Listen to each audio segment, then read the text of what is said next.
वो कुछ चीजों को लेकर आगाह कर रहे हैं।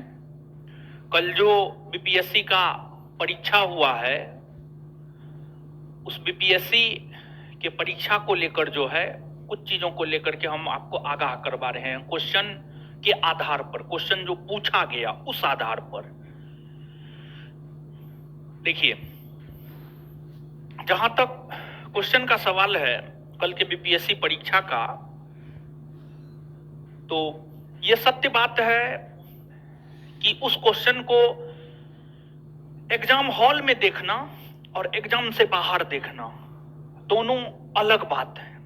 एग्जाम हॉल में एक अलग तरह का प्रेशर होता है, वहां पर जानते हुए भी आसान चीजों को भी आप गलत करके आ जाते हैं, और वही प्रश्न अगर आप परीक्षा हॉल से बाहर देखते हैं तो फिर वो चीज आपको आसान लगता है। तो सिचुएशन, परीक्षा हॉल का सिचुएशन थोड़ा अलग होता है, तो वहां पर ना चाहते हुए भी आसान से आसान प्रश्न भी हम लोग गलती करके आ जाते हैं।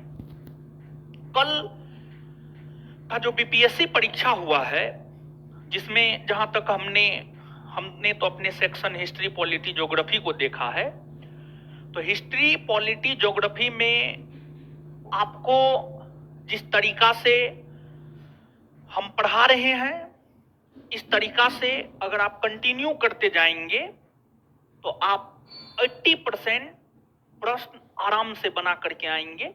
क्योंकि हमने जो प्रश्न बनाया है, जैसे कि हम जिस भी बैच में पढ़ाए हैं, हम आपको बिहार दरोगा सेकेंड बैच में ज्योग्राफी पढ़ाए हैं। अगर आपका कोई दोस्त मित्र उस बैच में ज्योग्राफी पढ़ा होगा तो आप उनसे पूछ लीजिएगा कि ज्योग्राफी का क्वेश्चन उनसे बना या नहीं बना। अगर वो अच्छे से पढ़ के परीक्षा दिए होंगे तो हम दावे के साथ कहते हैं कि उनसे ज्योग्राफी का प्रश्न बना होगा। फिर बिहार दरोगा पहला बैच में पॉलिटी पढ़ाए हैं, पॉलिटी के साथ साथ जो हिस्ट्री पढ़ाए हैं, तो वहां से भी क्वेश्चन जो है लोगों को बना है। कुछ क्वेश्चन जो है नहीं बना होगा। ऐसा नहीं है कि क्वेश्चन का लेवल बहुत ज्यादा टफ है, और ऐसा भी नहीं है कि क्वेश्चन का लेवल बहुत ज्यादा आसान है, ऐसा भी नहीं है। दोनों चीज नहीं है। क्वेश्चन के लैंग्वेज को टफ किया गया है, क्वेश्चन के लैंग्वेज को टफ किया गया है, और क्वेश्चन को थोड़ा डीप में जाकर पूछा गया है। एक तो पहली बात यह कि क्वेश्चन के लैंग्वेज को टफ किया गया है, और दूसरी बात यह कि क्वेश्चन के लैंग्वेज को टफ किया गया है। ये दो चीज बीपीएससी के इस परीक्षा में हुआ है, और यह परीक्षा आगे होने वाले बिहार दरोगा परीक्षा तथा बिहार के भीतर होने वाले अन्य परीक्षाओं को लेकर के हमें आगाह कर रहा है, हमें संकेत दे रहा है कि हमें थोड़ा डीप में जाकर पढ़ने की आवश्यकता है, और कंसेप्चुअली चीजों को पढ़ने की आवश्यकता है। लोग एनसीईआरटी का ढिंढोरा पीट रहा है। गांधी जी को चंपारण में किसने गांधी जी की जान बचाई थी? कौन एनसीईआरटी में है? कोई एनसीईआरटी में नहीं है ये प्रश्न। तो झूठ मूठ का एनसीईआरटी का ढिंढोरा पीटने से नहीं होगा, बल्कि एनसीईआरटी जरूरी है, इसमें कोई शक नहीं है।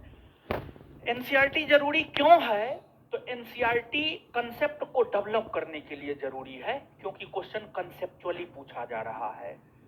तो ये परीक्षा कहीं ना कहीं थोड़ा सा संकेत ये हमें देता है कि बिहार दरोगा परीक्षा भी पहले की तुलना में थोड़ा कंसेप्चुअल जाएगा, और थोड़ा जो है टफ परीक्षा होने की संभावना है। जहां तक हमें लग रहा है ऐसा जो है आपको होने जा रहा है। तो एकदम काफी सतर्कता से गहराई में जाकर के जो है आपको चीजों को पढ़ना होगा, और तभी कुछ हो सकता है, अदरवाइज कुछ भी नहीं हो सकता है। एनसीईआरटी आपके कंसेप्ट को बना सकता है, एनसीईआरटी हर प्रश्न का सॉल्यूशन नहीं है। तो थोड़ा सा कंसेप्चुअली जाइए, चीजों को जो है अच्छे से कीजिए। क्वेश्चन आप लोग देखे ही होंगे, हम अपने सेगमेंट का तो क्वेश्चन हम देख लिए हैं। हाँ, करंट तो ज्यादा पूछेगा ही,